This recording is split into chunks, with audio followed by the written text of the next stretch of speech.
How did two neighboring peoples, tied to the same land by history, culture, and faith, become entangled in a conflict that shakes the world to this day? Picture this: a land revered by billions, home to prophets and sacred promises, now a stage for generations of pain and division. What went so wrong? The story of Israel and Palestine is more than headlines. It's a window into humanity's greatest struggles: identity, justice, survival, and hope. And it's a story with consequences that ripple far beyond the Middle East. Today we'll unpack the layers of history, politics, and religion that shape this conflict. We'll explore questions that still haunt the world. What role did colonial powers play in sowing the seeds of division? How have religion and sacred claims fueled this ongoing struggle? And is there any hope, any path forward for peace? By the end of this video, you won't just understand the how of this conflict, you'll see why it matters, why it persists, and what's at stake for us all. To understand the conflict between Israel and Palestine, we must go back to the heart of a land that has carried the weight of prophecy, promise, and pain for thousands of years. This is more than a political story. This is a story rooted in faith, shaped by empires, and driven by humanity's deepest struggles for identity and belonging. Imagine standing on the soil of ancient Canaan, a land God Himself promised to Abraham and his descendants. The Bible tells us this is the land flowing with milk and honey, a land of covenant and calling. In the book of Genesis, we see God calling Abraham to leave his homeland and journey to Canaan, promising to make his descendants a great nation. This covenant is the foundation of the Jewish connection to the land. Alexander Abraham recognized it before God and the Jewish as he sought out the ideal landmark. Centuries later, King David would establish Jerusalem as the heart of his kingdom, and Solomon would build the temple, a dwelling place for God's presence. But the glory of Israel was short-lived. After centuries of conquest and exile, the Roman Empire crushed the Jewish revolt in 70 AD, destroying the Second Temple and scattering the Jewish people across the known world. This moment, the Jewish diaspora, marks the beginning of a profound and painful separation from their promised land.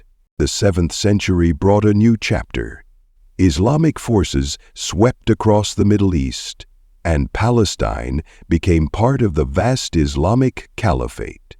This period was called the compounding of the globe, jihad, the final battle, the crusade.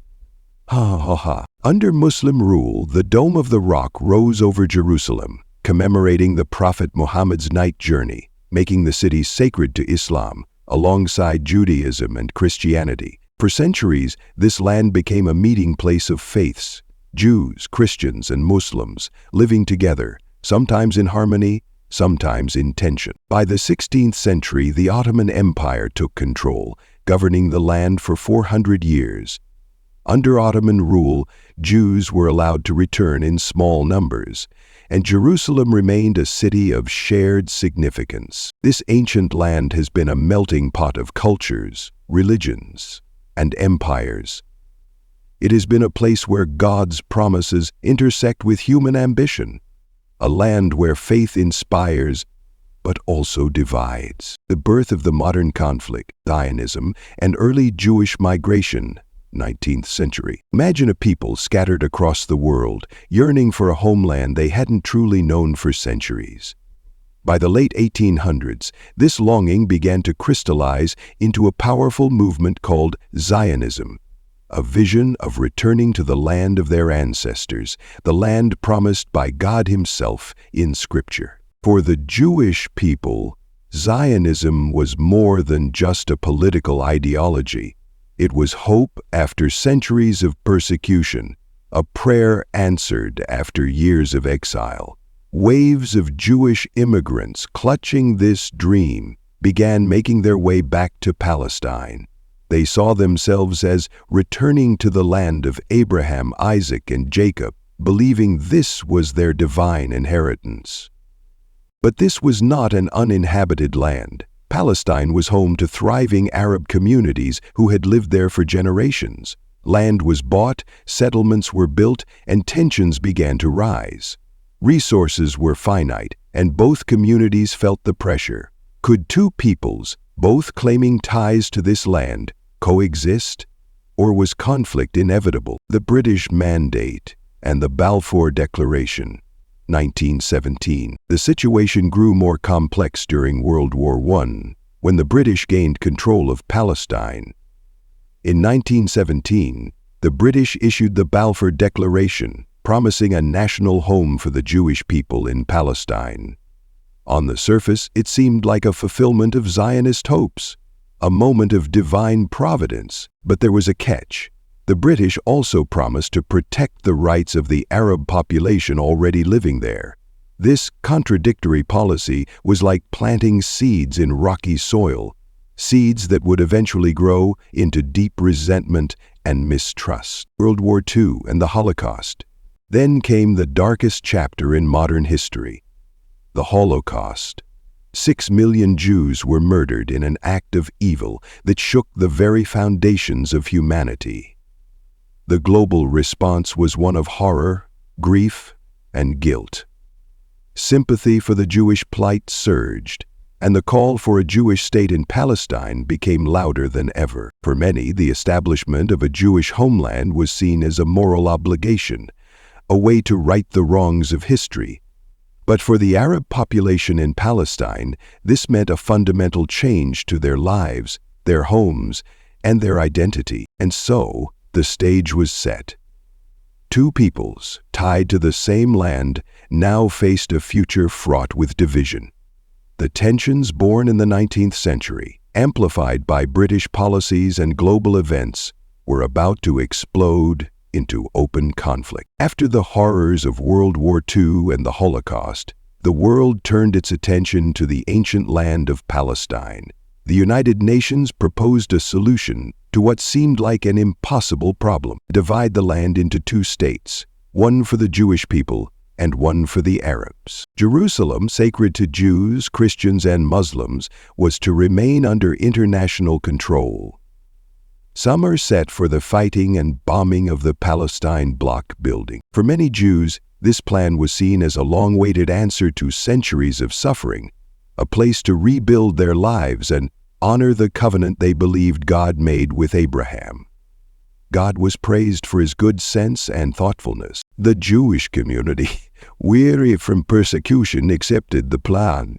However, Arab leaders rejected it outright, calling it unjust and a violation of their right. To them, this was not just a political dispute. It was a threat to their very existence. This disagreement didn't just end in words. It ignited a chain reaction that would soon engulf the region in flame. The 1948 Arab-Israeli War. On May 14, 1948, the Jewish leadership declared the establishment of the State of Israel. Across the Jewish world, there was celebration, hope for a new beginning, a fulfillment of what many believed to be biblical prophecy. Immediately, neighboring Arab nations, Egypt, Jordan, Syria, Lebanon, and Iraq, launched an invasion.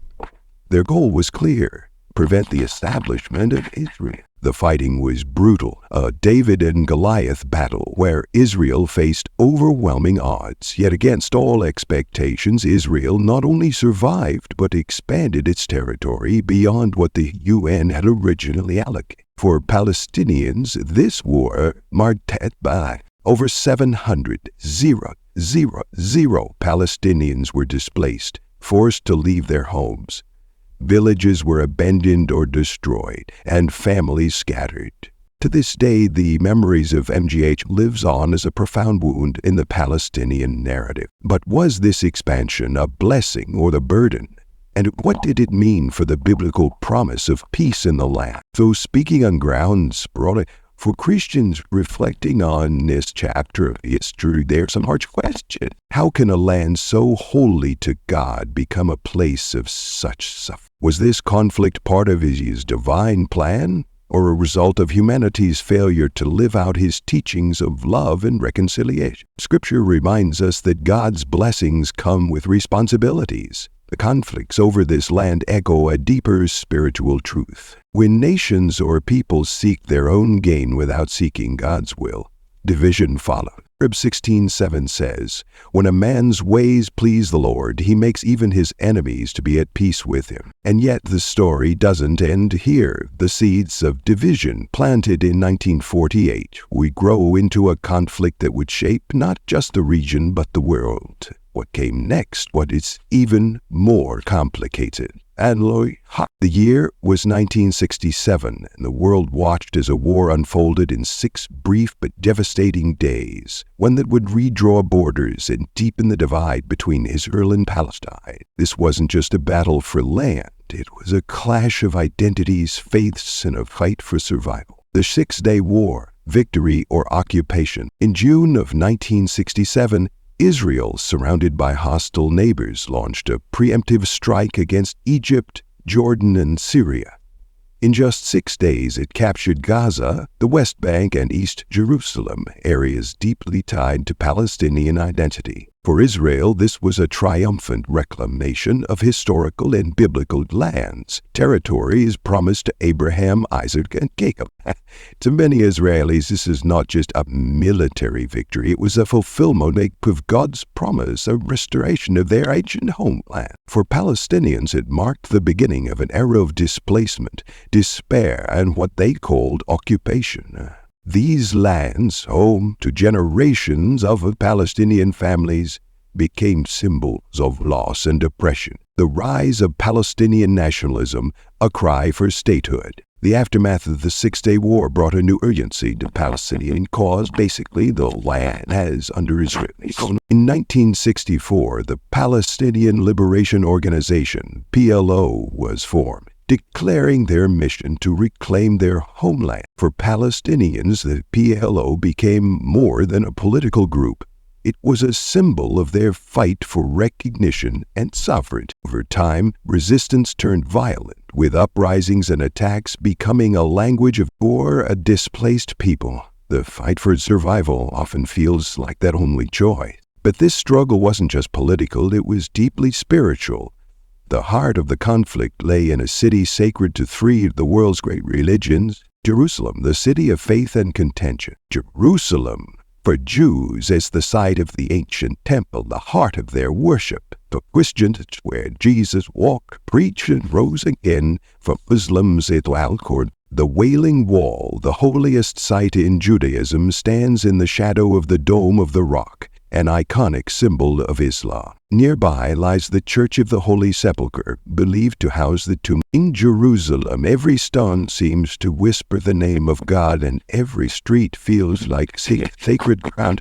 But when these collide, pieces be straight away. For Israel, controlling Jerusalem meant securing their eternal capital, fulfilling biblical prophecy. It was a claim to their identity as God's chosen. For Palestinians, losing East Jerusalem symbolized the erasure of their connection to their holy sites. For them, it was a wound not just to their land, but to their soul. This isn't just a land dispute, it's a battle for identity, heritage, and as Christians, we're reminded of a deeper truth, that God calls us to be peacemakers, to seek reconciliation, even in the darkest of conflict. The Bible tells us, "Blessed are the peacemakers, for they will be called children of God." Matthew 5. What does it mean to bring peace to a region where peace seems impossible? Reflecting on the struggle, we see the human cost of pride, fear, and division. It challenges us to think. Are we sowing seeds of unity, or are we sowing why the conflict persists today, the unending struggle? In 1993, the world held its breath. Leaders from Israel and Palestine shook hands in what seemed like a miraculous step toward peace. It was called the Oslo Accords. The Oslo Accords were meant to pave the way for a 2-state solution, recognizing both Israel and Palestine as sovereign nations. Borders would be defined, refugees would find justice. But almost as soon as the ink dried, cracks began to form. Disagreements arose over critical issues. Who controls the holy city of Jerusalem, sacred to Jews, Muslims? What about the millions of Palestinian refugees scattered across the region? As leaders debated, violence returned. Here's negotiations faltered. Something else was happening. Something that deepened the elite of original democratic groups, the Satoin.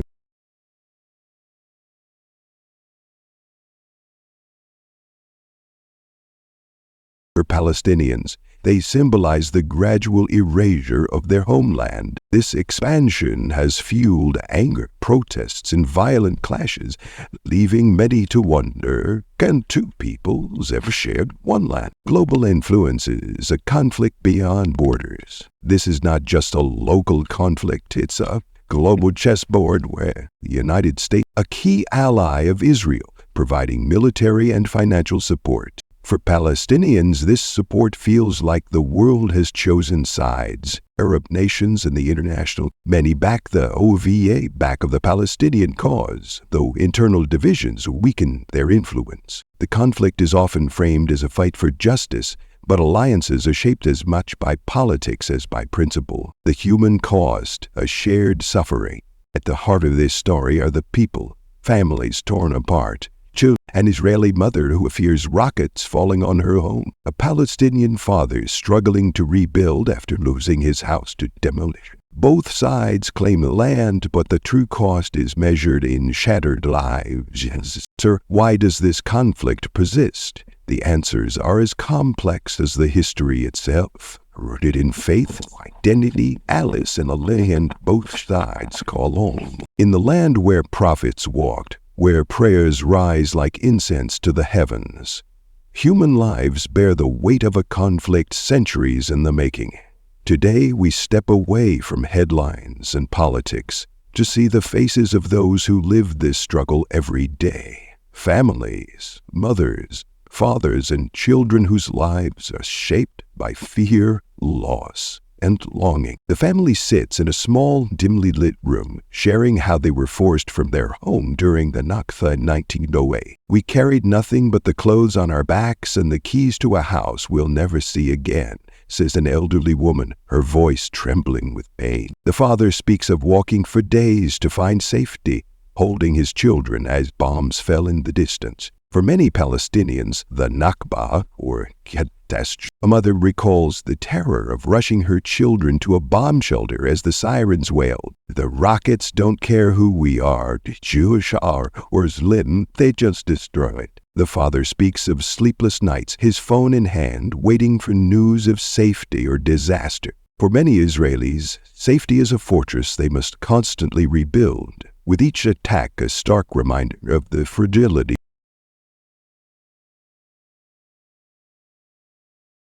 The question echoes across generations. Is peace possible? Can this land of promises ever know harmony again? If mistrust, years of violence have left scars on both sides. How do you make peace with someone you've been taught to fear? Religious and cultural divides. Holy sites like Jerusalem's Temple Mount are battlegrounds for faith and identity. Where the sacred becomes contested, compromise feels like betrayal. Political fragmentation. Divided leadership on both sides struggles to find common ground. But while leaders falter, ordinary people rise. After the groups like the Parrots Circle, Israelis and Palestinians who have lost loved ones to the conflict, we've suffered enough to know the price of hate now.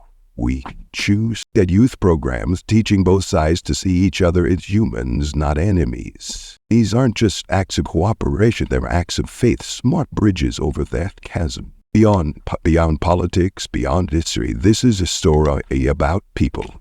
The people who love their children, mourn their losses, and here for the exit round. As we stand at the crossroads of history, one truth becomes clear. The conflict between Israel and Palestine is not simple. This story is far from over, and your voice matters. What do you think is the key to resolving this conflict? Is it through dialogue, faith, forgiveness, or something else entirely? Let us know in the comments below. We want to hear your perspective. If today's deep dive has sparked your curiosity, don't stop here. There's so much more to uncover.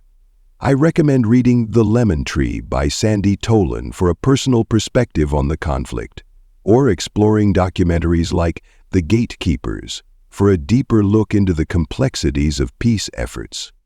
Remember, understanding isn't just knowledge, it's the first step toward compassion and change. If you found value in this journey, help us spread this message by liking this video, subscribing to our channel, and sharing it with someone who might need a balanced perspective on this important topic. Together, we can foster understanding, one story at a time. The story of Israel and Palestine is heavy with pain and division, but it also carries the seeds of hope. Faith teaches us that even in the darkest moments, peace is possible. So, let us not only reflect on this conflict, but also pray and work toward a future where justice and reconciliation prevail. Thank you for watching. May peace be with you, and may we all strive to be peacemakers in our